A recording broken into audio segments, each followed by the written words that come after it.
Hello students and Jai Hind. I welcome you all to Impetus CVT. I hope सब खैरियत से हैं, अपना बहुत ध्यान रख रहे हैं एंड सिंसियरली आप अपने एग्जामिनेशन की प्रिपरेशंस में लगे हैं, जमकर मेहनत कर रहे हैं।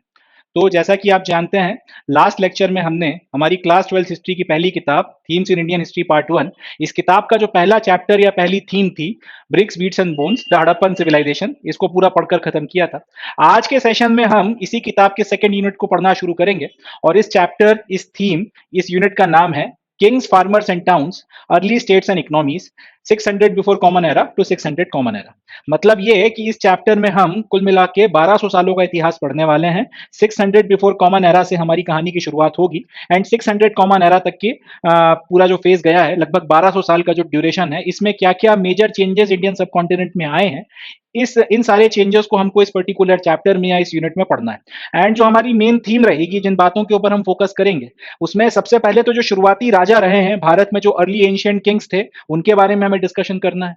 किंग्स के साथ में हमें फार्मर्स को डिस्कस करना है, किस तरह से भारत में एग्रीकल्चर ऑर्गेनाइज हुआ है एंड किस तरह से एग्रीकल्चर एक प्राइमरी ऑक्यूपेशन भारत के लोगों का बना, जो आज तक बना हुआ है। जैसा कि आप जानते हैं कि भारत में पॉपुलेशन का मेजर हिस्सा एग्रीकल्चर में डायरेक्टली इनडायरेक्टली इन्वॉल्व, तो वो आज की बात तो है नहीं, हजारों सालों से ये प्रक्रिया चली आ रही है। तो क्या वो वजह थी, क्या वो फैक्टर्स थे, क्या वो रीजंस थे जिसके चलते एग्रीकल्चर एक प्राइमरी ऑक्यूपेशन भारत के लोगों का बना, उसको भी हम लोग डिस्कस करेंगे। इंडिया के जो सबसे अर्लीस्ट फार्मर्स थे उनके बारे में बात करेंगे एंड जो सबसे शुरुआती टाउन्स भारत में डेवलप हुए हैं, जो सबसे एंशियंट हमारे नगर डेवलप हुए हैं, उनके बारे में भी हमें इस चैप्टर में डिस्कशन करना है। एंड क्योंकि हम राजाओं के बारे में बातचीत कर रहे हैं, भारत के सबसे शुरुआती जो राजा थे उनके बारे में बात कर रहे हैं, तो राजा का मतलब है कि उसका अपना एक राज्य भी होगा, उसकी अपनी प्रजा भी होगी।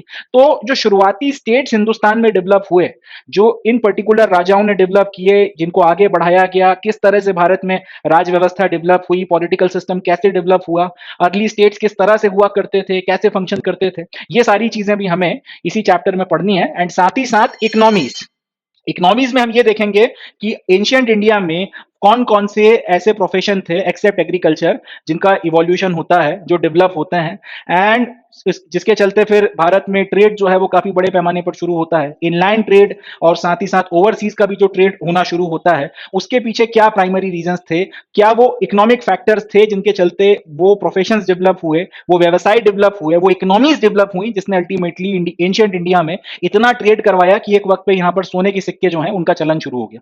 तो ये सारी की सारी बातें हमको इस पर्टिकुलर चैप्टर में करनी है। इट गोज विदाउट सेइंग, बहुत इंटरेस्टिंग रहने वाला है, बहुत कुछ सीखने को मिलेगा भारत के, या फिर यूं बोलूं कि हमारा जो एंशियंट भारत है, हमारा जो प्राचीन भारत है, उसके इतिहास को एक बेटर पर्सपेक्टिव में और ज्यादा बेहतर तरह से समझने में ये चैप्टर हमारी मदद करेगा। तो काफी कुछ है जानने के लिए, काफी सारी चीजें हैं सीखने के लिए, बहुत बहुत और बहुत इंटरेस्टिंग रहने वाला है। And yet again, as it goes without saying, examination point of view से बहुत रेलेवेंट रहने वाला है। And now without any further ado, here we begin, शुरू करते हैं sir. There were several developments in different parts of the subcontinent during the long span of 1500 years following the end of Harappan civilization। मतलब ये कि Harappan civilisation के समाप्त होने के बाद के जो 1500 साल गए हैं, इंडस वैली सिविलाइजेशन खत्म होने के बाद के जो 1500 साल गए हैं, इन 1500 सालों में इंडियन सबकॉन्टिनेंट के अलग अलग इलाकों में कई सारे डेवलपमेंट्स या कई सारे चेंजेस आते हुए हमको समझ में आते हैं। हमको पता है, पिछले चैप्टर में हमने पढ़ के खत्म किया था कि 1900 बिफोर कॉमन एरा आते आते इंडस वैली सिविलाइजेशन लगभग लगभग पूरी तरह से खत्म हो गई थी। इसके शहरों को लोग छोड़कर चले गए थे, अबैंडन कर दिया था एंड वक्त के साथ में वो शहर धीरे धीरे डिसलाइन में चले गए, लोग उनके बारे में भूल गए एंड वो सब खंडर हो गया, वो सब इतिहास हो गया। भारत की जो लाइफस्टाइल थी वो अर्बन लाइफस्टाइल से रूरल लाइफस्टाइल में कन्वर्ट हो गई एंड काफी सारे इसके साथ में और दूसरे भी जो प्रोमिनेंट बदलाव थे वो हमको आते हुए दिखे, हमको समझ में आए। ये पूरी कहानी 1900 बिफोर कॉमन एरा तक लगभग लगभग समाप्त हो गई थी। इसके बाद के जो 1500 साल गए, अब जो भी चेंजेस या जो भी बदलाव आ गए थे, प्रोमिनेंटली उस इलाके की अगर बात की जाए जिसमें इंडस वैली सिविलाइजेशन एक्सिस्ट करती थी, वहां की भी, और वो इलाके जो इंडस वैली सिविलाइजेशन की रेंज में नहीं आते थे, वहां पर भी। अब इंडस वैली सिविलाइजेशन खत्म होने के बाद के जो 1500 साल गए हैं, उसमें हमको काफी सारे चेंजेस, काफी सारे प्रोमिनेंट बदलाव हिंदुस्तान में आते हुए दिखते हैं। काफी सिग्निफिकेंट डेवलपमेंट जो है हमको इस टाइम पीरियड में इंडिया में होते हुए समझ में आते हैं। सबसे पहला डेवलपमेंट या सबसे आप कह सकते हैं प्रोमिनेंट डेवलपमेंट जो होता है, वो ये है कि इन 15 सालों के बीच में कहीं पर किसी वक्त में, किसी टाइम पीरियड में, इंडस रिवर और इंडस रिवर की ट्रिब्यूटरीज पर रहने वाले लोग भारत के सबसे प्राचीन, सबसे पुराने ग्रंथ की रचना करते हैं, जिसका नाम है ऋग्वेद, या जिसको हम आज की तारीख में ऋग्वेद के नाम से जानते हैं। ये ग्रंथ या फिर ये जो पर्टिकुलर आप कह सकते हैं वेद है, इसको इंडस रिवर और इंडस रिवर की ट्रिब्यूटरीज पे रहने वाले लोगों ने कंपोज किया था, इन्होंने इसको लिखा था। पहला सिग्निफिकेंट चेंज ये है। दूसरा जो सिग्निफिकेंट डेवलपमेंट इंडियन सबकॉन्टिनेंट में हमको देखने के लिए मिलता है वो है एग्रीकल्चरल सेटलमेंट्स का इमरजेंस। एग्रीकल्चरल सेटलमेंट्स का मतलब क्या होता है? किसी एक जगह पर आप सेटल डाउन हो गए हैं, वहीं पर आपने खेत को जोतना शुरू कर दिया है, जमीन को जोतना शुरू कर दिया है। खेत या जमीन जोत कर आप वहां पर अपनी फसल उगाते हैं। वो फसल जब उगती है तो फिर उसको काटते हैं और उसी से फिर अपना काम चलाते हैं, उसी से फिर आप अपना भी पेट भरते हैं, अपने परिवार वालों का भी पेट भरते हैं और एक जगह पर आप सेटल होकर रहने लगे। तो इस तरीके का सेटलमेंट जहां पर लोग एक पर्टिकुलर जगह पर सेटल हो जाते हैं एंड प्रोमिनेंटली एग्रीकल्चर को अपना प्रोफेशन बनाते हैं, एग्रीकल्चर को अपना पेशा बनाते हैं और उसी के सहारे अपना जीवन यापन करते हैं, इस तरीके के सेटलमेंट्स को कहा जाता है एग्रीकल्चरल सेटलमेंट्स। एग्रीकल्चरल सेटलमेंट्स का इमरजेंस इंडस वैली सिविलाइजेशन के खत्म होने के बाद के जो 1500 साल गए हैं उसमें हमको इंडियन सबकॉन्टिनेंट के अलग अलग इलाकों में देखने के लिए मिलता है। कुछ इलाके जो पहले जो इंडस वैली सिविलाइजेशन का पार्ट हुआ करते थे या इंडस वैली सिविलाइजेशन जिस एरिया में फैला था, कुछ एग्रीकल्चरल सेटलमेंट्स उस एरिया में भी डेवलप होते हैं। कुछ एग्रीकल्चरल सेटलमेंट उससे बहुत दूर साउथ के इलाके में भी हमको देखने को मिलते हैं, कुछ ईस्ट के इलाके में भी हमको देखने को मिलते हैं। बट ये एक प्रोमिनेंट चेंज या फिर एक प्रोमिनेंट डेवलपमेंट समझ में आता है कि भारत के अलग अलग इलाकों में नए एग्रीकल्चरल सेटलमेंट्स निकल कर आना शुरू होते हैं। नॉर्थ इंडिया के इलाकों में भी होते हैं, डेक्कन प्लेट्यू में भी होते हैं, कर्नाटक के इलाकों में भी होते हैं। साथ ही साथ अब जैसे जैसे एग्रीकल्चर आगे बढ़ता है तो एग्रीकल्चर के साथ में जो जुड़ी हुई दूसरी एक्टिविटीज हैं, पशुपालन हो गया या कैटल रियरिंग वगैरह हो गया, ये सारी चीजें भी जो हैं उसके साथ में जुड़ती हैं या फिर उनका भी इमरजेंस हमको होता हुआ दिखता है। तो इसी टाइम पीरियड में जब ये एग्रीकल्चरल सेटलमेंट्स निकल कर आ रहे थे, इसी वक्त में हमको दक्कन और दक्कन से नीचे की तरफ, डेक्कन प्लेट्यू से नीचे की तरफ फर्दर साउथ में खास तौर पे पैस्टोरल पॉपुलेशंस भी देखने को मिलती हैं, जो पशुपालन करते हैं, जो एनिमल हस्बेंड्री में लगे हुए हैं। इस तरीके के लोग भी जो है हमको देखने को मिलते हैं। पशुपालन का भी हमें यहाँ पर एविडेंस समझ में आता है। New modes of disposal of the dead, including the making of elaborate stone structures known as megalith, emerged in Central and South India from first millennium before Common Era. In many cases, the dead were buried with a rich range of iron and weapons. तो 1000 before common era आते आते 1900 before common era में क्या खत्म हो गया? Indus valley civilisation खत्म हो गया, हड़प्पन सिविलाइजेशन खत्म हो गया, वहां से लगभग 900 साल निकलते हैं और उसके बाद में हम पहुंचते हैं 1000 बिफोर कॉमन एरा में। 1000 बिफोर कॉमन एरा के आसपास में हमको एक बड़ी इंटरेस्टिंग चीज होती हुई दिखती है। हमको यह पता चलता है कि भारत में रहने वाले लोग, खास तौर पे मध्य भारत और मध्य भारत से नीचे साउथ की तरफ में अगर हम जाते हैं, इस क्षेत्र में रहने वाले लोगों ने अपने जो मुर्दा थे, अपने जो डेड बॉडीज थी, उनके डिस्पोजल का तरीका बदल दिया है या फिर एक नए तरीके से वो अपनी डेड बॉडीज का डिस्पोजल कर रहे थे। इसके पहले ये हो रहा था, इंडस वैली सिविलाइजेशन में भी हमने देखा था कि हड़प्पन ये करते थे, अपने डेड्स को एक कब्र खोदते थे और उसमें दफना दिया करते थे। प्रोमिनेंटली ज्यादा से ज्यादा ये होता था कि उस कब्र को आप ईंटों की मदद से पक्का करते थे और उसमें जो मुर्दा है उसके साथ में जरूरत का कुछ सामान रख देते थे, जिसका ये मानना था इन लोगों का कि आफ्टर लाइफ में उसको इसके इस्तेमाल की जरूरत पड़ेगी। कुछ पॉटरी रख देते थे, थोड़ा बहुत सामान रख देते थे, एक शीशा रख दिया उसके साथ में कॉपर का। इस तरीके की चीजें जो है हड़प्पन अपने डेड्स के साथ में दफनाया करते थे। तो ये तरीका हमको पता था कि इस तरीके से ब्यूरियल होता था। यहां से कहानी अब आगे बढ़ती है और 1000 बिफोर कॉमन एरा में हम ये देखते हैं, खास तौर पे मध्य भारत और मध्य भारत से नीचे की तरफ अगर आप साउथ की तरफ में चले जाओ, लोग अपने मुर्दाओं को दफनाते हैं और उसके ऊपर फिर बड़े बड़े स्टोन से स्ट्रक्चर्स वगैरह बनाते हैं। इंडस वैली सिविलाइजेशन में ये चीज नहीं हो रही थी। वहां पर बहुत सिंपल किस्म की कब्रें बनाई जा रही थी, उसके ऊपर अलग से कोई टॉम्ब वगैरह डेवलप नहीं हो रहा था। यहां पे मगर ये इंटरेस्टिंग एस्पेक्ट निकल कर आता है कि मध्य भारत और मध्य भारत से नीचे की तरफ साउथ के इलाके में 1000 बिफोर कॉमन एरा के आसपास से लोग अपने मुर्दे दफना रहे हैं और उसके ऊपर बड़े बड़े पत्थर से एक स्टोन स्ट्रक्चर बना रहे हैं। ये जो स्टोन स्ट्रक्चर या फिर ये जो इलाबोरेट बड़े बड़े पत्थर आपकी कब्रों के ऊपर रखे जा रहे थे, इनको नाम दिया गया है मेगालिथ। अब वो उसको क्या बोला करते थे हमें नहीं पता, मगर हम अपनी तरफ से हिस्टोरियंस या फिर आर्कियोलॉजिस्ट इन तरीके की जो कब्रें हैं जिसके ऊपर पत्थर काफी बड़े बड़े रखकर इलाबोरेट स्ट्रक्चर्स या टोम्स का निर्माण किया गया है, इसको हिस्टोरियंस आज की तारीख में बोलते हैं मेगालिथ।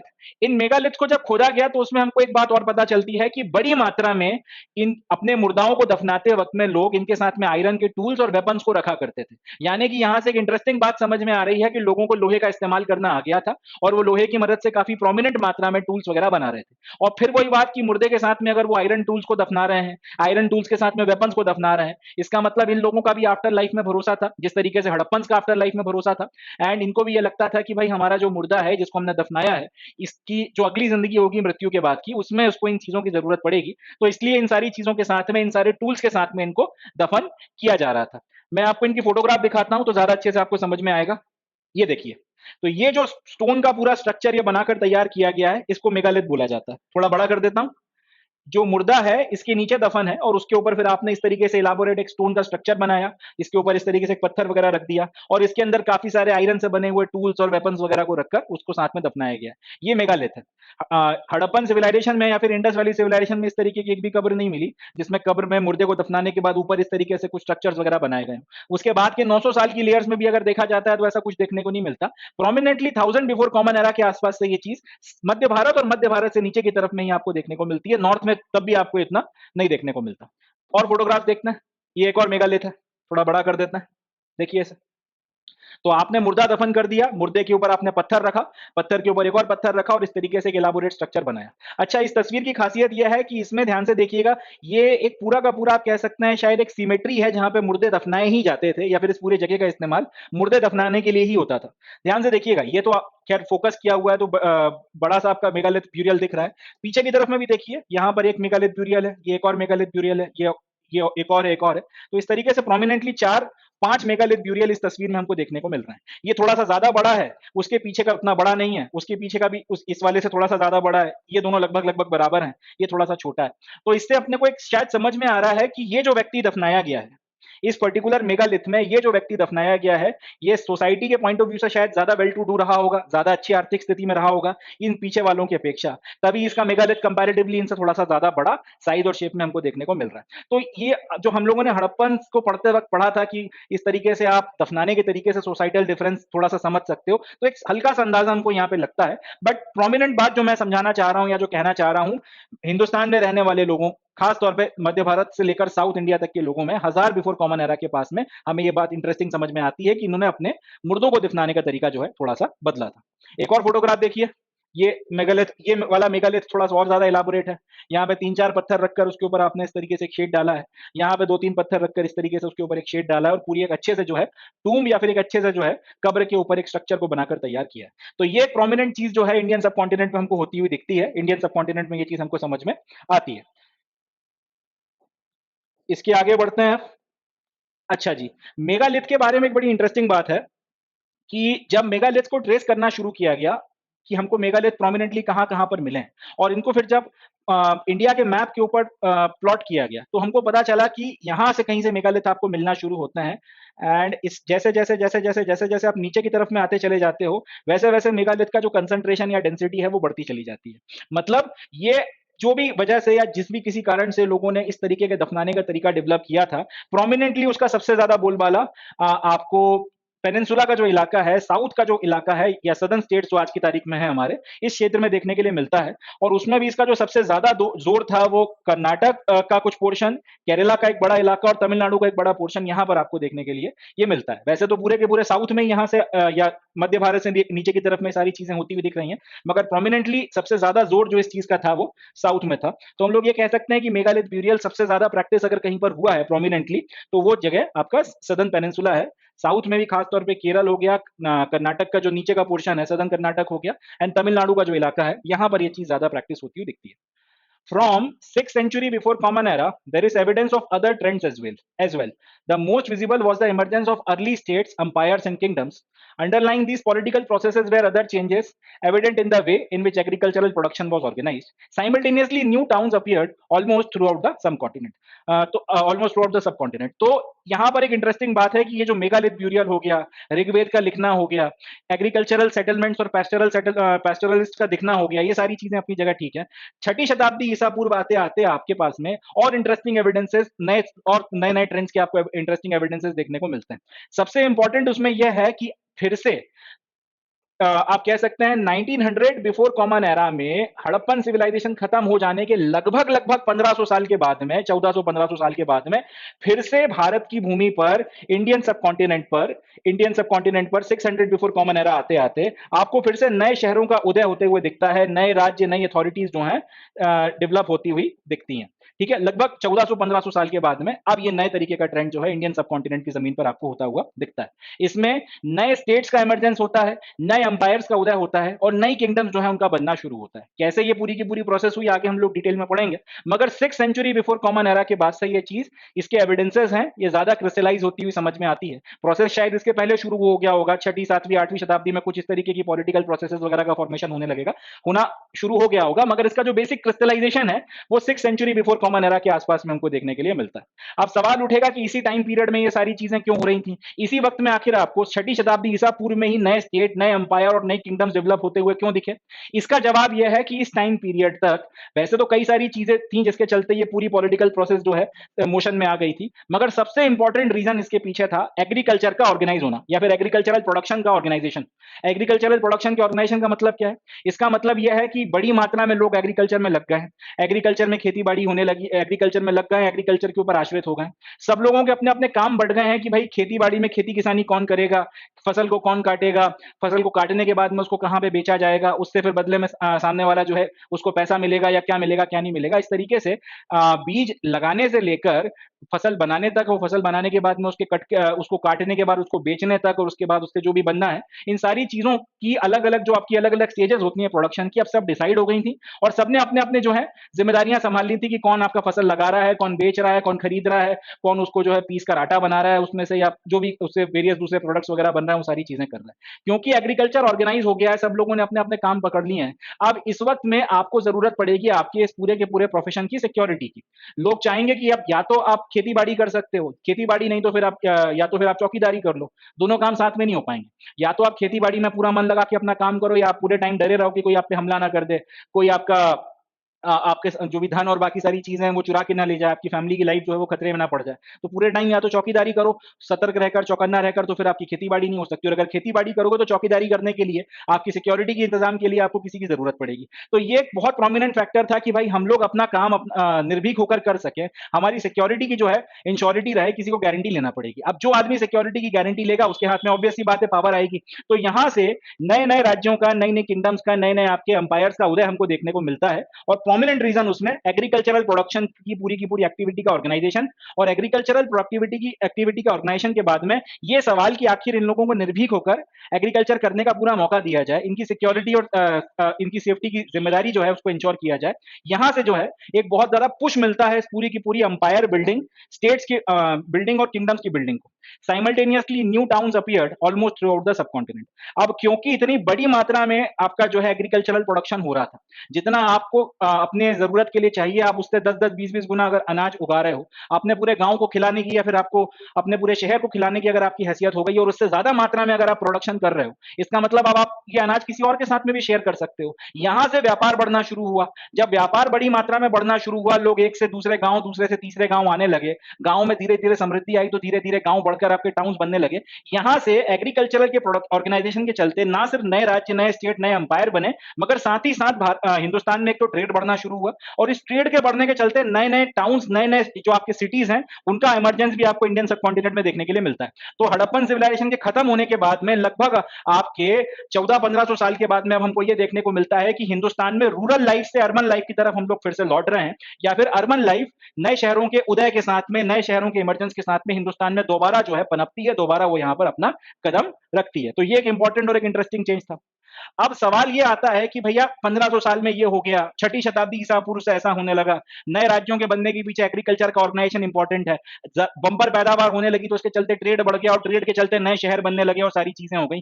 ये सब तुम्हें कैसे पता? सपना तो आया नहीं होगा। ये सारी बातें आखिर तुम्हें कैसे पता? या फिर अगर तुम बोल रहे हो कि इस वक्त में हुआ था, तो इसका तुम्हारे पास में एविडेंस क्या है? क्या तुम्हारे पास में लॉजिक है जिसके बेसिस पर तुम ये सारी की सारी बातें कर रहे हो?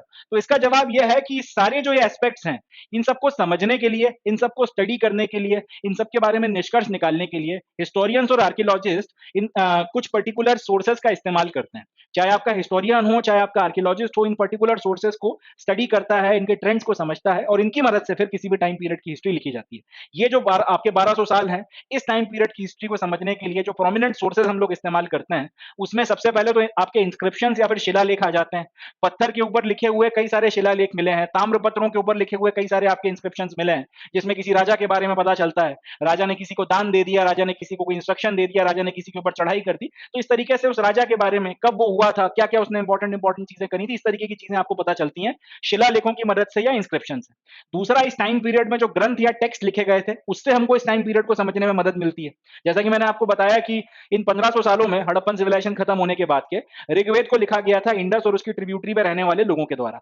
अब ये जो टेक्स्ट इन्होंने लिखकर छोड़ दिया उस वक्त में, धीरे-धीरे जैसे-जैसे टेक्स्ट वक्त के साथ में आगे बढ़ा, इसमें मॉडिफिकेशंस भी हुए, मगर हिस्टोरियंस को जैसे-जैसे इसके अलग-अलग वर्जन्स मिलते चले जाते हैं, उन सबको स्टडी करके, उनको कंपेयर करके, कॉन्टेक्स्ट को समझ के भी इस टाइम पीरियड का जिसमें इसको लिखा गया था, जिस वक्त में इस टेक्स्ट की रचना हुई थी, उसको समझने में हमको काफी ज्यादा मदद मिलती है।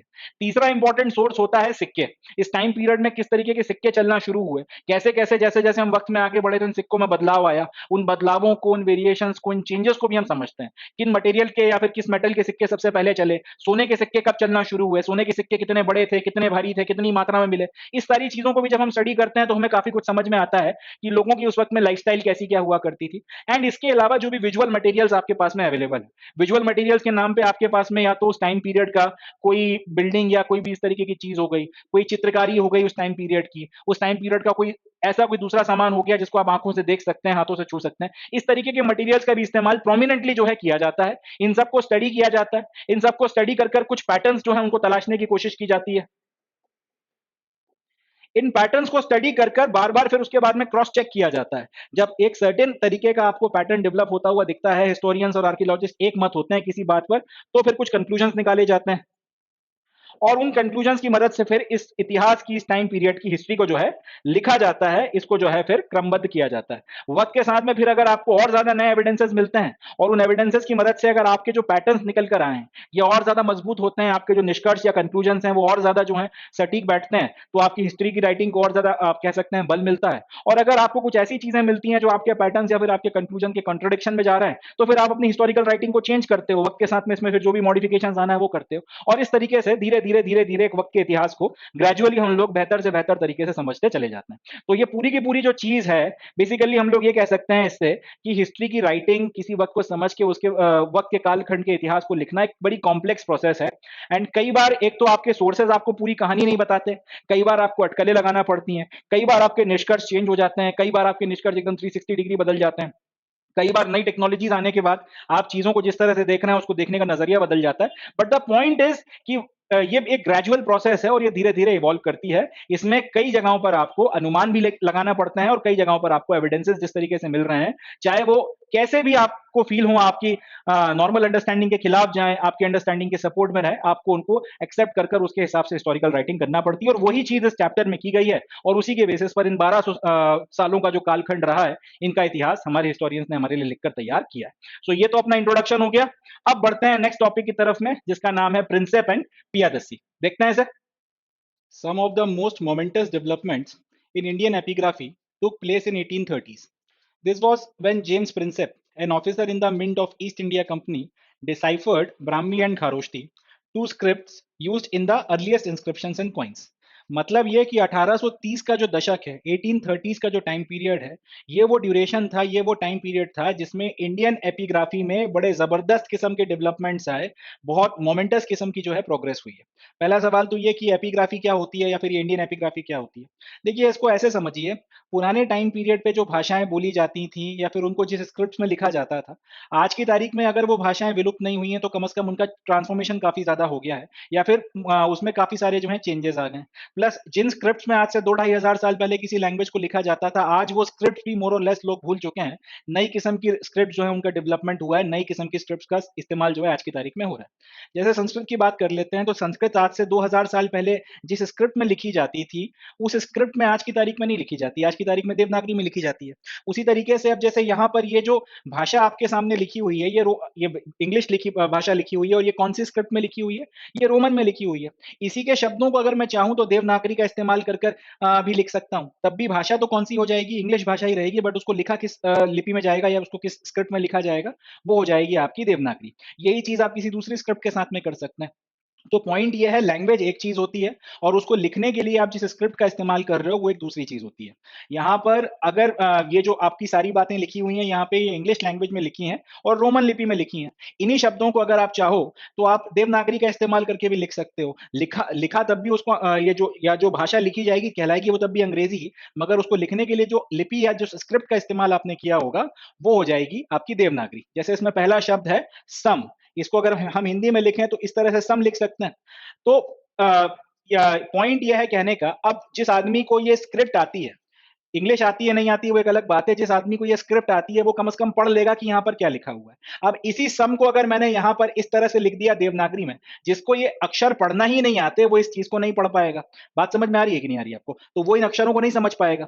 तो पॉइंट यह है, भाषा का ज्ञान एक अलग चीज होती है, अक्षर का ज्ञान, लिपि का ज्ञान, स्क्रिप्ट का ज्ञान एक अलग चीज होती है जिसमें उस भाषा को लिखा जा रहा है। एपिग्राफी करती यह है, जो पुरानी भाषाएं हैं, पुराने एंशिएंट टाइम पीरियड की लैंग्वेजेस हैं, उनको जिन स्क्रिप्ट्स में लिखा गया है उन स्क्रिप्ट्स को डिसाइफर करने का काम करती हैं। उन स्क्रिप्ट्स को पढ़ना या उन स्क्रिप्ट्स में जो बातें लिखी गई हैं उनको समझने की जो पूरी की पूरी प्रोसेस होती है, प्रक्रिया होती है, उसको बोला जाता है एपिग्राफी। अब अगर आप पुरानी हिंदुस्तान की भाषाओं की बात कर लें तो एंशिएंट इंडियन लैंग्वेजेस को जिन स्क्रिप्ट्स में लिखा जाता था, अगर आप किसी तरीके से उन स्क्रिप्ट्स को पढ़ लो तो फिर आपको समझ में आ जाएगा कि क्या अक्षर, क्या शब्द लिखे हुए हैं। उन शब्दों को आज की तारीख में जो नई लैंग्वेजेस हैं उसके साथ में के शब्दों के साथ में कंपेयर किया जा सकता है, क्योंकि अल्टीमेटली आज जितनी भी भाषाएं हम भारत में बोल रहे हैं वो पुरानी लैंग्वेजेस से इवॉल्व होकर आई हैं और बाहर की लैंग्वेजेस से कुछ थोड़ा बहुत मॉडिफिकेशन हुआ है, बट मोटा मोटी तौर पर जो पुरानी भाषाएं थी उन्हीं से इवोल्यूशन होते होते आज की मॉडर्न इंडियन लैंग्वेजेस निकली हैं, चाहे तमिल हो, तेलुगु हो, संस्कृत हो, मराठी हो, मलयालम हो, कोई भी भाषा हो।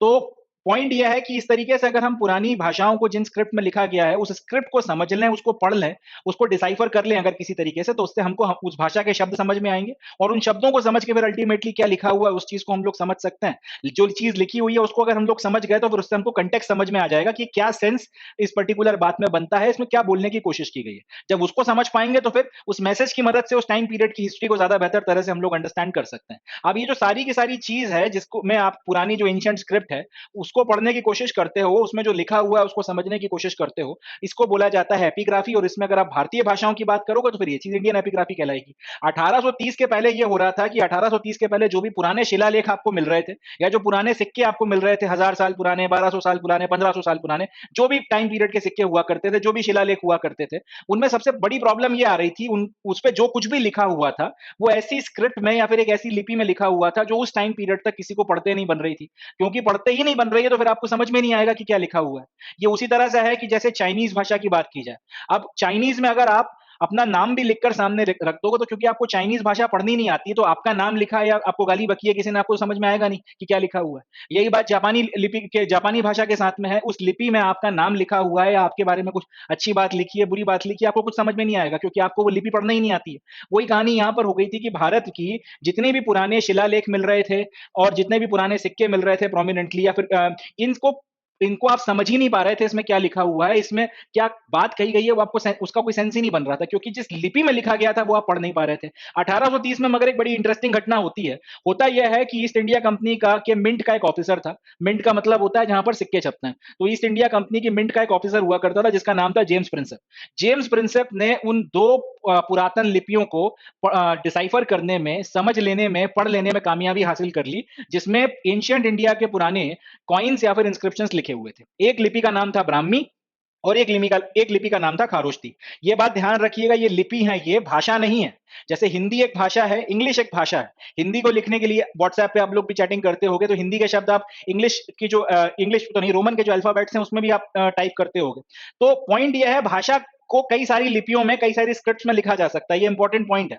इंग्लिश को भी आप कई सारे स्क्रिप्ट्स में लिख सकते हो, हिंदी को भी आप कई सारे स्क्रिप्ट्स में लिख सकते हो, दूसरी भाषाओं के लिए भी ये बात लागू होती है। यहाँ पर ये जो ब्राह्मी और खारोष्टी है ये कोई भाषा नहीं है, ये भाषा लिखने के लिए इस्तेमाल की जाने वाली लिपि है। तो जेम्स प्रिंसेप ने क्या किया, ये जो ब्राह्मी लिपि थी और ये जो खारोष्टी लिपि थी इनको पढ़ लेने में कामयाबी हासिल कर ली, इनको डिसाइफर करने में कामयाबी हासिल कर ली। अब जब एक बार आपको ब्राह्मी भाषा, ये ब्राह्मी लिपि या फिर खारोष्टी लिपि पढ़ना आ गई तो ब्राह्मी लिपि में जो भी फिर लिखा हुआ है या खारोष्टी लिपि में जो भी लिखा हुआ है आपको वो समझ में आ गया।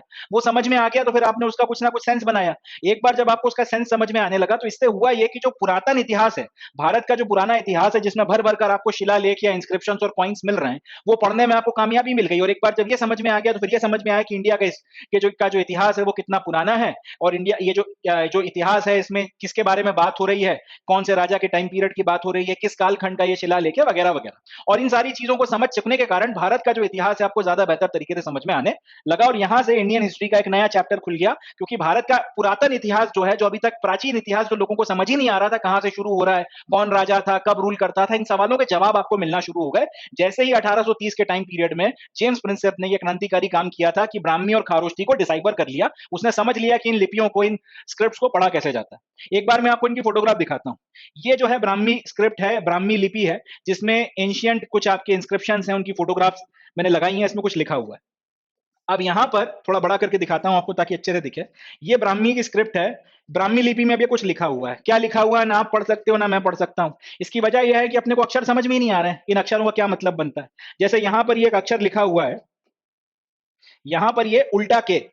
आज की तारीख में रोमन के जो या फिर इंग्लिश के जो अल्फाबेट्स मुझे आते हैं उसके बेसिस पर मैं ये कह सकता हूं कि ये उल्टा के दिख रहा है, या फिर ये हिंदी में प्रा की तरह दिख रहा है, या फिर यहां पर जो है ये आपको एक ओ की तरह दिख रहा है जिसके अंदर एक डॉट लगा हुआ है, यहां पर ये एक प्लस का साइन बना हुआ है, यहां पर ये कि उल्टा वाई बना है जिसमें आपने डंडा जोड़ दिया। अब आपके लिए इसका कोई सेंस नहीं बन रहा, आप ना आप इसे पढ़ सकते हो ना मैं इसे पढ़ सकता हूं, क्योंकि हमको ये स्क्रिप्ट नहीं समझ में आ रही। जेम्स प्रिंसेप ने ये, अब क्योंकि ये स्क्रिप्ट समझ में नहीं आ रही तो उसमें लिखा क्या है वो आप समझ ही नहीं सकते। अब लिखा क्या है वो समझ में नहीं आ रहा तो फिर कोई मतलब ही नहीं है। ये आपके लिए वो जो कहावत है कि काला अक्षर भैंस बराबर, बस वही वाली बात है। यहाँ पर आप भैंस हो गए और ये आपके लिए काला अक्षर हो गया, किसी काम का नहीं। अब क्योंकि इसको पढ़ा नहीं जा सकता तो इससे कुछ समझ में नहीं आ रहा है।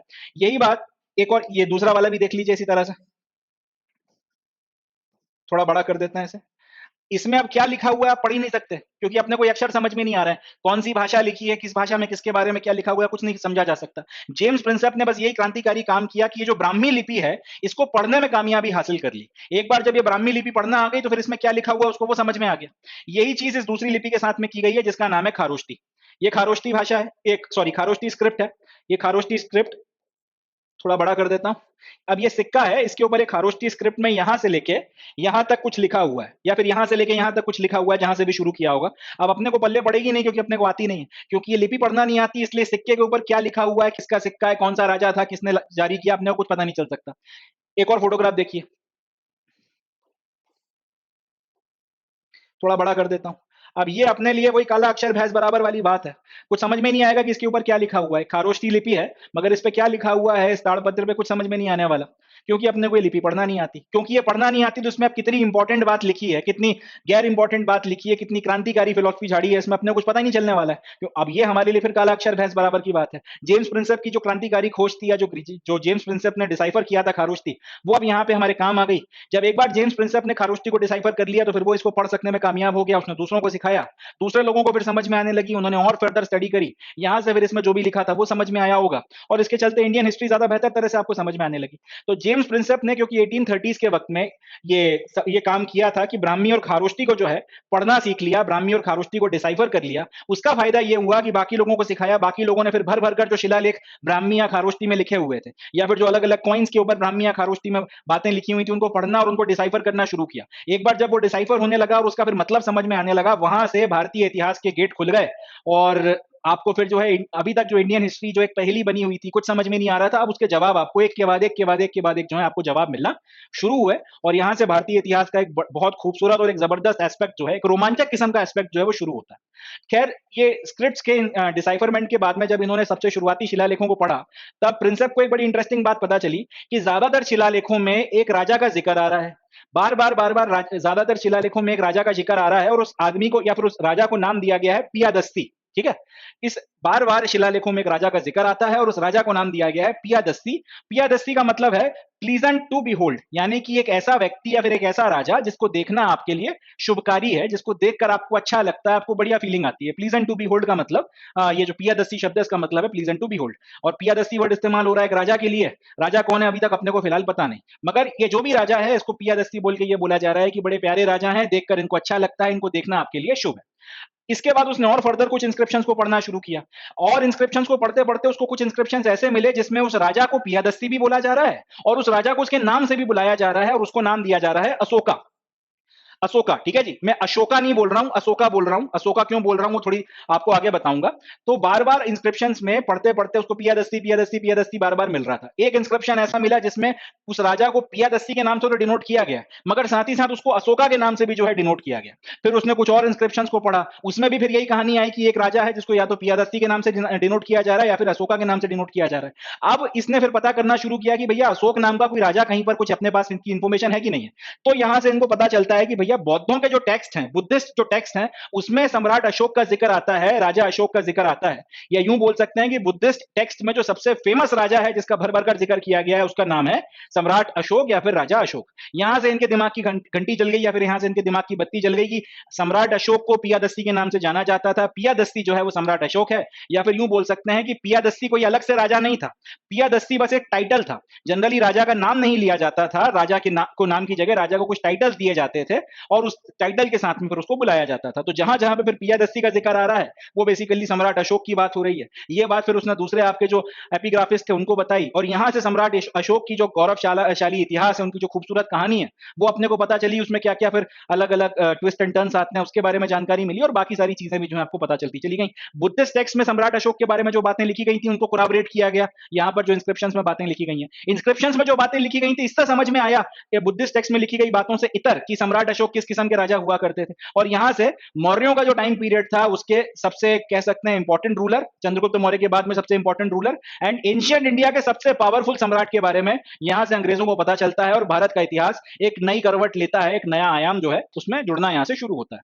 और देखिए सम्राट अशोक के शिलालेख वगैरह, ये कुछ शिलालेख थे जिनको जेम्स प्रिंसेप ने स्टडी किया था और इनमें बार बार पियादस्ती का नाम आ रहा था। ये एक और शिलालेख है, थोड़ा बड़ा कर देता हूं, ये देखिए, इसमें भी ब्राह्मी लिपि में लिखा हुआ है, इसमें खारोष्टी में लिखा हुआ है।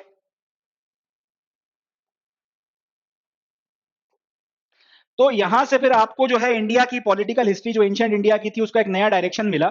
एक राजा के जिक्र आता है, क्योंकि यहां से देखिए दिमाग ऐसे खुलना शुरू होता है कि एक आदमी जिसका बार बार जिक्र आ रहा है, एक के बाद एक के बाद एक आपको शिलालेख मिलते चले जा रहे हैं, उसमें उसको पियादस्ती के नाम से बुलाया जा रहा है, कहीं पर उसको अशोक बोल दिया, कहीं पे पियादस्ती और अशोक बोल दिया। राजा या तो इंपॉर्टेंट होगा या फिर उसने कुछ बड़े कांड किए होंगे तभी उसका बार बार जिक्र आ रहा है। नहीं तो एक आदमी के लेके कुछ हजार साल पहले लोगों ने भर भर कर शिलालेख क्यों लिखे होंगे। पत्थर के ऊपर शब्द उकेरना कोई छोटा मोटा बच्चों का खेल तो है नहीं। उस टाइम पीरियड पे अगर कोई आदमी बैठकर पत्थर के ऊपर शब्द उकेर रहा है, पूरे पूरे शिलालेख लिख रहा है, एक व्यक्ति की शान में कसीदे पढ़ रहा है, तो उसमें कुछ तो दम रहा होगा। ये बात इन लोगों को यहां से समझ में आना शुरू हुई। तो यहां से भारत की जो पॉलिटिकल हिस्ट्री है उसने एक नया टर्न लिया। और चाहे यूरोपियन स्कॉलर्स हो चाहे इंडियन स्कॉलर्स हो, उन्होंने फिर यहां से इंस्क्रिप्शंस को और टेक्स्ट को पढ़ना शुरू किया। यहां से इन लोगों को यह भी समझ में आया कि इंस्क्रिप्शंस और टेक्स्ट को जिस लिपि में लिखा गया है, एक बार बस आपको इतना करना है कि वो लिपि समझ लो। एक बार आपको स्क्रिप्ट समझ में आ गई, उससे भाषा एक बार आपके पल्ले पड़ने लगी, तब जिस किस्म के आपके सामने रहस्य और रोमांच निकल कर आएंगे उसका कोई तोड़ नहीं है, उसका कोई आप डिस्क्रिप्शन नहीं कर सकते। यही चीज फिर इन्होंने आगे बढ़ाई और जितने भी दूसरे आपकी भाषाएं या दूसरे अलग अलग क्षेत्र से आपको इंस्क्रिप्शन मिल रहे थे, क्वाइंस मिल रहे थे, उनके डिसाइफरमेंट के ऊपर जोर दिया गया। ठीक है जी। और यहां से फिर भारत की जो अलग अलग डायनेस्टीज थी, अलग अलग टाइम पीरियड में जो राजा हुए, उनके बारे में हमारी जो अंडरस्टैंडिंग है वो डेवलप होती चली गई, उनके बारे में हमको काफी कुछ पता चलता चला गया। तो this gave a new direction to investigation into early Indian political history as European and Indian scholars used inscriptions and texts composed in variety of languages to reconstruct the lineages of major dynasties that ruled the subcontinent। तो एक बार जब ये हो गया उसके बाद में फिर इसी पर्टिकुलर पैटर्न को पकड़ा गया, जहां पर इंस्क्रिप्शंस मिल रहे हैं, जहां पे टेक्स्ट मिल रहे हैं, किसी भी लैंग्वेज में मिले, किसी भी स्क्रिप्ट में मिले, किसी भी भाषा में मिले, उसको किसी भी तरह से डिसाइफर करो और उसकी मदद से फिर जितनी भी बड़ी बड़ी मेजर डायनेस्टीज थी कुछ टाइम पीरियड में जिन्होंने इंडियन सब कॉन्टिनेंट के ऊपर किसी भी कालखंड में रूल किया था, सबके बारे में एक के बाद एक के बाद एक सबकी कुंडली खुलती चली गई और सबके बारे में हमको जानकारी हासिल होती चली गई, सबके बारे में हमको इंफॉर्मेशन वगैरह मिलती चली गई। इसका नतीजा ये निकला, as a result the broad contours of political history were in place by the early decades of the 20th century। 20वीं शताब्दी की शुरुआत होते होते, 20वीं शताब्दी का मतलब क्या, 1900 लगते लगते 1901 1902 आते आते हुआ ये कि भारत के इतिहास के जो मोटे मोटे एस्पेक्ट्स हैं, बड़े बड़े जो आपके इंपॉर्टेंट टाइम पीरियड रहे हैं, अलग अलग कालखंड में जो बड़े इंपॉर्टेंट रूलर्स थे, कम से कम उनके बारे में आपके पास में अब इंफॉर्मेशन थी। छोटे रूलर्स के बारे में ज्यादा पता हो ना हो, मगर किस टाइम पीरियड में कौन आपका बड़ा रूलर आया, मौर्य के बाद में कौन था, उसके बाद में फिर कौन आया, गुप्त साम्राज्य के में कौन कौन प्रोमिनेंट रूलर्स रहे। हर्षवर्धन कौन था, बीच में आपके हूण आए, हूण आए, या फिर शाकाज आए, या फिर कनिष्क कौन था, ये सारी बातें आपको पता चलती गई और एक पर्टिकुलर टाइमलाइन बनने लगी कि यार इस टाइम पीरियड में ये राजा हुआ, उसके बाद में ये आया, उसके बाद में ये आया। एंड बड़े बड़े जो आपके ब्रॉड कंटूर्स थे इंडिया की पॉलिटिकल हिस्ट्री, वो सन 1900 शुरू होते होते अंग्रेजों ने कम से कम खोद के निकाल दी, और हमारे पास में हमें ये सवाल कि हम लोग कौन हैं, हम कितने पुराने हैं, हम कितना पीछे तक जाते हैं, उसका कम से कम एक चैप्टर जो है उसका लिखा जाना शुरू हो गया। इस टाइम पीरियड पे हड़प्पन सिविलाइजेशन की भी खोज हो गई थी और उसको और अंडरस्टैंड किया जा रहा था। 1921 1923 आते आते इनको पता नहीं चला था कि हड़प्पन सिविलाइजेशन कितना पुराना है। तो अभी इन लोगों का मानना यह था कि ये 6ठी शताब्दी के आसपास से ही भारत का इतिहास शुरू होता है। वो तो हड़प्पन सिविलाइजेशन उसके और 3000 साल पहले चली गई, तब इनको भारत का इतिहास 5 साढ़े 5,000 साल पहले शुरू करना पड़ा। मगर जब ये सारी इन्वेस्टिगेशन हो रही थी इस टाइम पीरियड में, इन भाई लोगों का मानना यह था कि भारत का इतिहास 6ठी शताब्दी ईसा पूर्व के आसपास से शुरू होता है, या फिर इस टाइम पीरियड से पॉलिटिकल हिस्ट्री जो है इंडिया की शुरू होती है। तो ये सारा का सारा जो हिसाब किताब है 1900 सन 1901 1902 आते आते इस तरीके की अंडरस्टैंडिंग यहाँ पर आपकी डेवलप होना शुरू हो गई थी। चले तो आगे बढ़ते हैं। Subsequently, scholars began to shift their focus to context of political history, investigating whether there were connections between political changes and economic and social developments. तो जब एक बार आपको बड़े बड़े मोटे मोटे तौर पर यह समझ में आ गया कि कौन कौन से राजा हुए और किस टाइम पीरियड पे किसने रूल किया है, एंड पॉलिटिकल हिस्ट्री की एक लीनियज बन गई, एक अंडरस्टैंडिंग डेवलप हो गई। इसके बाद में दूसरा काम यह हुआ कि इन्होंने इंडियन पॉलिटिकल हिस्ट्री के अलग अलग कंटेक्स्ट को स्टडी करना शुरू किया। अलग अलग जो उनके रिलेशनशिप्स होते हैं एक राजा का अपनी प्रजा के साथ में, अलग अलग वक्त में जो पॉलिटिकल कंपल्शंस आते हैं जिसके चलते आपको जंग लड़ना पड़ती हैं, आपको कई किस्म के कठोर जो है निर्णय उठाना पड़ता है, कई सारी चीजें करना पड़ती हैं। क्यों आपने किसी से वॉर लड़ा, क्यों आपने अपने प्रजा के ऊपर अत्याचार किया, क्यों आपने अपनी प्रजा के साथ में ये पर्टिकुलर चीज करी, क्यों आपने ये पर्टिकुलर कंस्ट्रक्शन करवाया, क्यों आपने ये शिलालेख लिखवाया, इस तरीके के सवालों के जवाब तलाशने के लिए इंडियन पॉलिटिकल हिस्ट्री को एक नए कंटेक्स्ट में समझने की कोशिश की गई। अलग अलग तरीके के एस्पेक्ट से इन्वेस्टिगेशन किया गया और अलग अलग सवालों के जवाब ढूंढने की कोशिश की गई। खास तौर पर आपके जो पॉलिटिकल चेंजेस होते थे, जो सत्ता में परिवर्तन आते थे, एक राजा को हटाकर अगर कोई दूसरा राज करने लगता था, और आपस में जो सिविल वॉर हो जाते थे आपके राजकुमारों के बीच में और लड़ मरते थे वो आपस में, तो ये सारे के सारे जो पॉलिटिकल चेंजेस आ रहे थे इनका इकोनॉमिक्स के साथ में और सोशल डेवलपमेंट के साथ में क्या लेना देना था। जो हमारे देश में नए रिलीजन्स का निर्माण होना शुरू, नए रिलीजन्स का उदय हुआ, बुद्धिज्म डेवलप होता है, जैनिज्म डेवलप होता है, और भी कई सारे तरीके के सेक्ट्स वगैरह डेवलप होना शुरू होते हैं। ये सारी चीजें हो रही हैं, इससे समाज में बदलाव आ रहा है, सोशल डेवलपमेंट्स हो रहे हैं, साथ ही साथ व्यापार बढ़ रहा है, अलग अलग तरीके के मोड्स ऑफ आपके कह सकते हैं ऑक्यूपेशन डेवलप हो रहे हैं, उससे आपकी इकोनॉमिक जो स्ट्रक्चर है उसमें बदलाव आ रहा है। एट द सेम टाइम आपकी पॉलिटिकल चेंजेस हो रहे हैं, एक राजा को हटा के कोई दूसरा आ रहा है, दूसरे के ऊपर कोई तीसरा हमला कर रहा है। तो ये सवाल कि क्या ये जो पॉलिटिकल चेंजेस हैं, आपस में जो राजकुमार लड़ मर रहे हैं, या फिर आपस में राजा एक दूसरे के ऊपर हमला करके एक दूसरे का अंपायर हड़पने की कोशिश कर रहे हैं, एक का राज्य वो अपने राज्य दूसरे के राज्य में मिलाने की कोशिश कर रहे हैं, क्या इसका उस टाइम पीरियड में जो आर्थिक बदलाव हो रहे थे, जो सोशल डेवलपमेंट्स हो रहे थे, इनके साथ में कोई लेना देना है? अगर है तो किस तरीके से है, कितना ज्यादा है, किस तरह से इन दो चीजों ने पॉलिटिकल चेंजेस को इन्फ्लुएंस किया? इन सारे सवालों के जवाब भी जो है तलाशना शुरू किए जाने लगे। कई बार आपको सवालों के जवाब बड़ा आसानी से मिल जाते थे, कई बार आपको थोड़ा सा कह सकते हैं कि सवाल जो है थोड़ा सा पेचीदा होता था, तो जवाब भी बड़ा टेढ़ी खीर सा निकल कर आता था। बट वक्त के साथ में स्कॉलर्स को समझ में आने लगा कि ये जो लिंक्स हैं कई बार तो आसानी से समझ में आ जाते हैं, कई बार आपको इसका जवाब बड़ी सिंपली मिल जाता है, बट हर बार ये इतना सिंपल जवाब नहीं होता और इतना डायरेक्ट जवाब नहीं होता। आपको डायरेक्ट इनडायरेक्ट कई सारे एविडेंसेस को अलग अलग एस्पेक्ट से स्टडी करना पड़ता है, और तब जाकर आप पूरा जवाब नहीं तो कम से कम उसकी एक अंडरस्टैंडिंग है, उसकी एक अटकल जो है वो डेवलप कर सकते हो। ये अंडरस्टैंडिंग भी स्कॉलर्स को यहां से मिलना शुरू हुई। चलें आगे बढ़ते हैं। तो अब हमको पढ़ना है इंस्क्रिप्शंस के बारे में। इंस्क्रिप्शंस क्या होते हैं और किस तरह से ये हमारी मदद करते हैं हिस्ट्री की अंडरस्टैंडिंग को डेवलप करने में और उसको ब्रॉडन करने में, ये हमको इस पर्टिकुलर टॉपिक में समझ में आएगा। Inscriptions are writings engraved on hard surfaces such as stone, metal और pottery। तो इंस्क्रिप्शंस क्या होते हैं? आपके पास कोई भी अगर एक हार्ड सरफेस है, चाहे वो स्टोन हो सकती है, पत्थर हो सकता है, कोई मेटल हो सकता है, या फिर मिट्टी को पकाकर अगर आपने पॉटरी वगैरह बनाई है वो भी हो सकती है। कोई भी अगर आपके पास में हार्ड सरफेस है और उसके ऊपर आपने अगर कुछ उकेरा है, कुछ अगर आपने उकेरते हुए लिखा है, तो ये जो चीज है इसको कहा जाता है इंस्क्रिप्शन। प्रोमिनेंटली पत्थरों के ऊपर इस तरीके के इंस्क्रिप्शंस आपको काफी मिलते हैं, जिसको हम लोग शिलालेख भी बोलते हैं। इसी तरीके से ताम्रपत्र के भी शिलालेख होते हैं, मेटल के ऊपर आपके लिखे हुए, कॉपर वगैरह के मेटल की जो प्लेट्स होती हैं उनके ऊपर भी लिखे हुए इंस्क्रिप्शंस देखने को काफी मिलते हैं।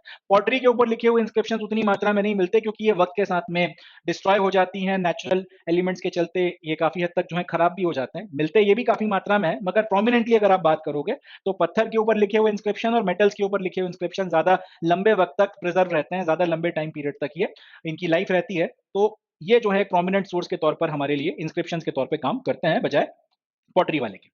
They usually record the achievements, activities, or ideas of those who commissioned them and include the exploits of kings or donations made by women and men to religious institutions. तो inscriptions generally लिखवाता कौन है, inscriptions में होता क्या है?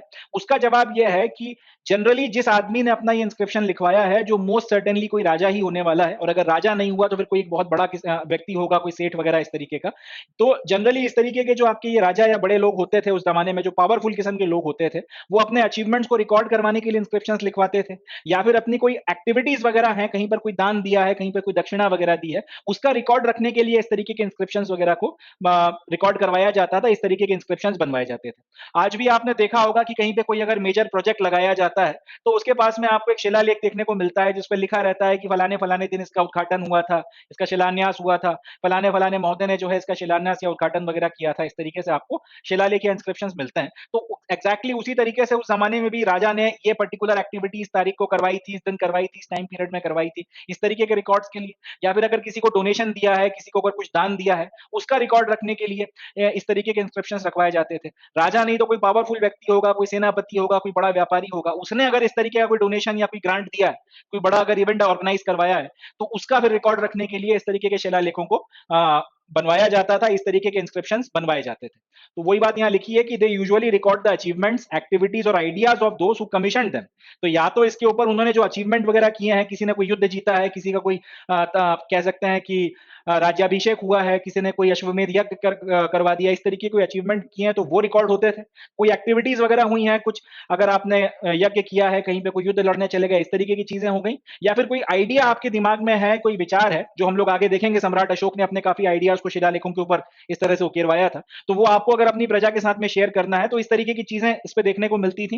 And include the exploits of king और donations made by womens and mens to religious institutions. और इसके अलावा अगर कहीं पे कोई दान दक्षिणा की है आपने, राजा ने या किसी और ने, तो उस तरीके की चीजों को भी शिलालेखों के ऊपर उकेरा जाता था, और इसकी मदद से ये परपीचुअल मेमोरी के तौर पर काम करते थे कि एक जमाने में इस तरीके का इवेंट इस टाइम पीरियड में इस राजा ने या इस फलाने फलाने व्यक्ति ने करवाया था। Inscriptions are virtually permanent records, some of which carry dates. तो क्योंकि पत्थर के ऊपर या मेटल के ऊपर अगर आपने इनको उकेरा है और अच्छे से प्रिजर्व करके रखा है, प्रोमिनेंटली अगर पत्थर की बात की जाए, अगर एक नॉर्मल पत्थर है, नेचुरल पत्थर है, उसके ऊपर अगर आपने इसको उकेरवाया है, या फिर पत्थर को अच्छे से पॉलिश करवाया और उसके ऊपर उसको उकेरवा के प्रिजर्व करवा के रखवाया है, दोनों कंडीशन में वो हजारों सालों तक प्रिजर्व रहेगा। क्वालिटी थोड़ी खराब हो जाएगी वक्त के थपेड़ों के चलते, मगर फिर भी वो प्रिजर्व रहेगा। प्रोमिनेंटली उसके ऊपर जो चीज उकेरी गई थी वो भी ठीक ठाक मात्रा में सर्वाइव कर जाएगी। आपको काफी हद तक जो है जो लिखा हुआ था जस का तस, 19-20 के फर्क के साथ में जस का तस देखने के लिए मिल जाएगा। सबसे इंपॉर्टेंट बात यह है कि क्योंकि इसके ऊपर किसी इवेंट को डिस्क्राइब किया गया था, किसी अचीवमेंट को डिस्क्राइब किया गया था, कोई दान दक्षिणा दी गई थी उसको लिखा, उसका जो है डिस्क्रिप्शन वगैरह किया गया था, तो आपको इसके ऊपर डेट मिल जाती है। और डेट मिलने का फायदा यह होता है कि आपको ये समझ में आ जाता है कि किस कालखंड का था, जिस कालखंड का था और जिस राजा की बात हो रही है, या फिर जिस राजा के शासन काल में सारी चीजें हो रही हैं, उससे फिर आपको यह समझ में आ जाता था कि राजा कैसा था, रूल कैसे करता था, या इसके टाइम पीरियड में इस तरीके के दान दक्षिणा के खूब शिलालेख मिल रहे हैं, मतलब लोग ठीक ठाक जिंदगी जी रहे थे, प्रोस्पेरिटी थी, इस तरीके से आपको एक अंदाजा या फिर एक अंडरस्टैंडिंग जो है उसके राज के बारे में मिलने लगती है। और ये एक बहुत अच्छा एविडेंस होता है जिसकी मदद से उस जमाने की हिस्टोरिकल राइटिंग को आप बेहतर तरह से कर सकते हो। तो इसलिए इंस्क्रिप्शंस जो है बहुत रेलेवेंट होते हैं, एक इंपॉर्टेंट सोर्स के तौर पर काम करते हैं। Others are dated on the basis of paleography or styles of writing with a fair amount of precision. अब सपोज कर लीजिए कि आपको एक इंस्क्रिप्शन मिला, एक शिलालेख मिला, उसके ऊपर काफी सारी बातें लिखी गई हैं, बट ये नहीं पता कि वो शिलालेख किस कालखंड में लिखा गया था, उसके ऊपर कोई डेट आपको पता नहीं चलती, उसके ऊपर कोई डेटिंग नहीं दी हुई। ऐसी परिस्थिति में उस शिलालेख को आप कैसे अंदाजा लगाओगे कि ये किस कालखंड का था या किस टाइम पीरियड में था? उसके लिए हिस्टोरियंस ने एक बड़ा अच्छा तरीका निकाला, एक बड़ी जबरदस्त जुगाड़ निकाली है। उन्होंने ये बोला कि आप ये देखो कि इसकी राइटिंग स्टाइल कैसी है, या पेलियोग्राफी जो है उसको आप चेक करो। पेलियोग्राफी में हम ये करते हैं कि राइटिंग स्टाइल किस तरीके से डेवलप हुई है, टाइम पीरियड में कैसे इवॉल्व हुई है, अक्षरों का जो बनाने का तरीका था वो कैसे चेंज हुआ, उस पूरी की पूरी चीज को स्टडी किया जाता है। तो पेलियोग्राफी को जो है वो देखा जाता है। पेलियोग्राफी के बेसिस पर आप असेसमेंट करते हो, या फिर यूं बोलें कि राइटिंग स्टाइल्स के बेसिस पर जो है आप ठीक ठाक प्रिसिशन के साथ में अंदाजा लगा सकते हो कि ये पर्टिकुलर इंस्क्रिप्शन जो है किस टाइम पीरियड का था। इसका एक एग्जाम्पल है, एग्जाम्पल ये है कि 2000 before common 250 before common era की बात करते हैं, 250 बिफोर कॉमन एरा के आसपास में ये जो ए अक्षर है या फिर आ अक्षर है उसको इस तरीके से लिखा जाता था, उल्टे के की तरह। ठीक है जी। 250 बिफोर कॉमन एरा के आसपास में हमको क्या देखने को मिलता है, 250 बिफोर कॉमन एरा में ये जो अक्षर ए है, या फिर इसको हम लोग कई बार आ भी पढ़ते हैं, इसको कैसे लिखा जा रहा था, इसको उल्टे के की तरह इस तरह से लिखा जा रहा था, त्रा। ये जिसको हम आज की तारीख में हम लोग त्रा इस तरीके से त्रा जो है इस तरीके से बनाते हैं हिंदी में, तो उसी तरीके से ये अक्षर बनाया जा रहा था एंड इसको ए पढ़ा जाता था। 250 बिफोर कॉमन एरा के आसपास में ये जो अक्षर ए है उसको कुछ इस तरीके से लिखा जाता था। यहां पर मैंने आपको बता रखा है। 500 कॉमन एरा आते आते, 500 कॉमन एरा का मतलब है 250 बिफोर कॉमन एरा से 500 यानी कि लगभग 750 साल आते में हमको ये पता चलता है कि ये जो अक्षर ए है ऐसे ना लिखकर अब ऐसा लिखा जाने लगा है। ठीक है जी, ये अक्षर ऐसे ना लिखकर अब कुछ ऐसा लिखा जाने लगा है। यहां पर इसको मैंने बनाया भी है, तो ये अक्षर कुछ ऐसे लिखे जाने लगा है। तो इससे अपने को समझ में आ गया कि आपका जो ये आ अक्षर, ये ए अक्षर है, उसके लिए यहां पर ये वाला अल्फाबेट इस्तेमाल हुआ है या फिर ये वाला अल्फाबेट इस्तेमाल हुआ है। जो भी अल्फाबेट होगा उसके बेसिस पे हम लोग फिर कालखंड का अंदाजा लगा सकते हैं। अगर ये वाला अल्फाबेट है इसका मतलब जो भी आपका शिलालेख है वो 250 बिफोर कॉमन एरा के आसपास का होना चाहिए, और अगर ये वाला अल्फाबेट है इसका मतलब जो भी शिलालेख है वो 500 कॉमन एरा के आसपास का होना चाहिए, क्योंकि 750 सालों में इस अक्षर को इस तरीके से लिखा जाने लगा। दोनों इंडिकेट मगर इस पर्टिकुलर ए को ही कर रहे हैं, ए या फिर आ, जो भी आप इसको बोलना चाहो इसको कर रहे हैं। ये भी एक तरीका है जब आप पेलियोग्राफी की मदद से अक्षरों को किस तरह से बनाया गया है उससे जो है एक अंडरस्टैंडिंग डेवलप कर सकते हो। उससे भी आप जो है शिलालेख कितना पुराना है, किस कालखंड का है, उसका अंदाजा लगा सकते हो और अच्छे खासे प्रिसिशन से आपको ये बात जो है समझ में आ जाती है। तो ये भी एक बड़ा अच्छा एक तरीका आप कह सकते हैं जिसकी मदद से ये इंस्क्रिप्शन वगैरह को स्टडी किया जाता है, इसको समझा जाता है, इसकी डेटिंग की जाती है, किस कालखंड का था उसमें उसके हिसाब से उसको जमाया जाता है और उस कालखंड को फिर समझने में, अंडरस्टैंडिंग में उस शिलालेख से जो भी नॉलेज मिल रहा है उसका इस्तेमाल किया जाता है। तो ये भी जो है कुछ तरीके हैं। अब इंस्क्रिप्शंस को पढ़कर जो भी हमको इंपॉर्टेंट बातें पता चली हैं थोड़ा सा उसको डिस्कस कर लेते हैं। इंस्क्रिप्शंस कैसे पढ़ा जाता है वो हम लोगों ने देख लिया। अब इंस्क्रिप्शंस को पढ़कर जो प्रोमिनेंट इंटरेस्टिंग बातें, जो इंपॉर्टेंट एनेक्डोट्स हमको भारत के इतिहास के बारे में पता चलते हैं, उनको अब हम लोग एक एक करके डिस्कस करते हैं। सबसे पहला तो ये कि भारत में जो सबसे पुराने या फिर सबसे अर्लीस्ट इंस्क्रिप्शंस हमको देखने को मिलते हैं वो मिलते हैं प्राकृत भाषा में। ठीक है जी, और ये भाषा का इस्तेमाल उस जमाने में ऑर्डिनरी लोग किया करते थे। जैसे आज की तारीख में नॉर्थ में हिंदी प्रोमिनेंटली बोली जाती है, अलग अलग आप कह सकते हैं कि डायलेक्ट्स के साथ में बोली जाती है, अलग अलग तरीके के पैटर्न्स में बोली जाती है। कई जगहों पे शब्द जो है अलग अलग इस्तेमाल किए जाते हैं, बट मोटे मोटा तौर पे हम लोग बोल सकते हैं कि नॉर्थ में हिंदी भाषा बोली जाती है। इसी तरह साउथ में 4 आपकी द्रविडियन लैंग्वेजेस बोली जा रही हैं, ईस्ट में बांग्ला और असमी भाषा बोली जा रही है, वेस्ट में आप गुजराती बोल रहे हैं, मराठी भाषा बोल रहे हैं, राजस्थानी भाषा बोल रहे हैं, इस तरीके से। तो उस टाइम पीरियड में पुराने एंशिएंट इंडिया की अगर बात की जाए, प्रोमिनेंटली जो आपके जो लोग थे, जो जनमानस थे, जो एक कॉमन लैंग्वेज बोला करते थे, जो सबसे ज्यादा इस्तेमाल होती थी, वो भाषा थी प्राकृत। और यही वजह है कि सबसे शुरुआती, सबसे पुराने जो इंस्क्रिप्शंस भारत में पाए गए हैं वो प्राकृत भाषा में है, संस्कृत भाषा में नहीं है। कई लोगों को कंफ्यूजन है तो बता देता हूं, संस्कृत भाषा में सबसे पुराने शिलालेख नहीं मिले हैं, सबसे पुराने शिलालेख प्राकृत भाषा में मिले हैं, जो उस वक्त की आम जनमानस की भाषा हुआ करती थी। Names of rulers such as Ajat-Sattu and Ashoka, known from Prakrit texts and inscriptions, have been spelt in their Prakrit form in this chapter. क्योंकि उस पुराने जमाने के शिलालेख, सबसे जो पुराने शिलालेख मिले हैं वो प्राकृत भाषा में है, और उस जमाने में जनमानस जो भाषा बोला करते थे, इससे अपने को ये पता चला कि वो प्राकृत भाषा थी। प्राकृत भाषा में और जो भी आपको टेक्स्ट और बाकी चीजें मिली, जब उनको स्टडी किया गया तो उसमें आपको कई सारे राजाओं के नाम पता चले। उन राजाओं के नाम प्राकृत में जिस तरह से लिखे जाते थे, इस पर्टिकुलर चैप्टर में उन नामों को भी उसी तरह से इस्तेमाल किया गया। जैसे अजात शत्रु को अजात शत्रु ना बोल के अजात सत्तु बोला गया है, वजह यह है कि प्राकृत भाषा में अजात शत्रु को अजात सत्तु बोला गया था। तो यहां पर पूरे आपका जो किताब है उसमें अजात शत्रु ना बोलकर इसको अजात सत्तु बोला गया। इसी तरह से सम्राट अशोक को अशोक ना बोलकर अशोक बोला गया है, वजह यह है कि प्राकृत भाषा में अशोक या फिर अशोका शब्द का इस्तेमाल किया गया है, ना कि अशोक या फिर अशोका शब्द का इस्तेमाल किया है। सा शब्द आ रहा है ना कि शाह शब्द आ रहा है, तो ये बात भी अपने को ध्यान रखनी है। कई सारे इंस्क्रिप्शन जो प्राकृत में है उसमें जो अजात शत्रु के लिए अजात सत्तु शब्द का इस्तेमाल किया गया है, सम्राट अशोक के लिए अशोक शब्द का इस्तेमाल किया गया है, और इसी पर्टिकुलर नॉमेनक्लेचर को, इसी शब्द, इन्हीं नामों को जो है इस पूरी किताब में इस्तेमाल किया गया। तो जहां जहां पर अजात शत्रु का नाम आएगा वहां पे अजात सत्तु बोला गया है, जहां पर अशोक का नाम आएगा वहां पे अशोक बोला गया है, और यही बात दूसरे राजाओं के लिए लागू होती है। You will find you will also find terms in languages such as Pali, Tamil and Sanskrit, which too were used to write inscriptions and text. तो अब ऐसा भी नहीं था कि प्राकृत भाषा में इंस्क्रिप्शंस लिखे गए थे, सबसे पुराने इंस्क्रिप्शंस प्राकृत भाषा में मिले हैं, मगर उसके बाद जैसे जैसे आगे दूसरी लैंग्वेजेस डेवलप हुई तो उन भाषाओं में भी जो है आपको इंस्क्रिप्शंस या शिलालेख, ताम्रपत्र और इस तरीके के दूसरे जो है हार्ड सरफेस पे उकेरे गए शब्द आपको देखने को मिले हैं। पाली भाषा हो गई, तमिल भाषा हो गई, संस्कृत भाषा हो गई, इसमें भी जो है आपको इंस्क्रिप्शंस काफी बड़ी मात्रा में देखने को मिले हैं। एंड इंस्क्रिप्शंस के अलावा इसमें कई सारे टेक्स्ट कई सारे डॉक्यूमेंट्स, कई सारे ताड़पत्रों के ऊपर लिखे गए आपकी पांडुलिपियां भी आपको जो है बड़ी मात्रा में बरामद हुई। It is possible that people spoke in other languages as well, even though they were not used for writings. अब ऐसा भी हो सकता है कि ये जो आपकी पुरानी भाषा है, सबसे पुरानी जो प्राकृत हो गई, इसके अलावा पाली हो गई, तमिल हो गई, संस्कृत हो गई, इन भाषाओं में इंस्क्रिप्शन आपको मिले, इसका मतलब ये तो पक्का है कि ये भाषाएं बोली जाती थी, इन भाषाओं को लिखने बोलने में इस्तेमाल होता था। मगर शायद कुछ भाषाएं ऐसी भी थी जो सिर्फ बोलने के लिए इस्तेमाल होती थी, और क्योंकि वो लिखने के लिए इस्तेमाल नहीं होती थी तो हमारे पास में उसका कोई अंडरस्टैंडिंग नहीं है। ये इसकी पूरी संभावना है, क्योंकि ज्यादा लिखने का काम तो ज्यादा होता नहीं था, लोग इतने लिटरेट नहीं थे। बोलने के लिए तो मगर भाषा का इस्तेमाल होता ही है कम्युनिकेशन के लिए। तो हो सकता है शायद दूसरी भाषाएं भी उस जमाने में काफी बोली जाती हूँ, मगर क्योंकि उनका लिखने में इस्तेमाल ना होता हो, उनके उनमें शिलालेखों को नहीं लिखा गया हो, तो वो विलुप्त हो गई और उनके बारे में हमको आज की तारीख में कोई जानकारी नहीं है। इसकी भी अच्छी खासी संभावना बनती है कि एंशिएंट इंडिया में और भी बीसियों लैंग्वेजेस बोली जाती रही होंगी, मगर क्योंकि लिखने में इस्तेमाल नहीं होता होगा तो उनके बारे में हमारे पास में कोई अंदाजा नहीं है, कोई अंडरस्टैंडिंग हमारे पास में नहीं है। मगर पॉइंट यह है कि इन सारी चीजों से हमको एंशिएंट हिस्ट्री का एक अच्छा खासा अंदाजा लगता है, एक अच्छी खासी अंडरस्टैंडिंग डेवलप होती है, और इंस्क्रिप्शन की स्टडी भारत के इतिहास को, भारत के प्राचीन इतिहास को ज्यादा बेहतर तरह से समझने में, ज्यादा बेहतर पर्सपेक्टिव में समझने में हमारी मदद करता है। इसमें निश्चित तौर पर कोई दो राय नहीं हो सकती, कोई दो राय इसमें या कोई कॉन्ट्राडिक्शन इसमें नहीं बनाया जा सकता। So with this we come to end of today's session. आज के सेशन में बस इतना ही। अब मैं मिलता हूं आपसे नेक्स्ट सेशन में, जहां पर हम अपने डिस्कशन को यहीं से कंटिन्यू करेंगे। और जो नेक्स्ट टॉपिक हमको पढ़ना है अगले सेशन में, अगले लेक्चर में, उसका नाम है 16 महाजनपद। इस टॉपिक में हम ये देखेंगे कि भारत में अर्ली स्टेट्स की शुरुआत कैसे हुई इन 16 महाजनपदों के रूप में। इसी में फिर आगे हम ये डिस्कस करेंगे कि मगध का जो उदय था, मगध का जो राइज है सबसे पावरफुल महाजनपद के तौर पे, वो कैसे हुआ, किन फैक्टर्स के चलते हुआ।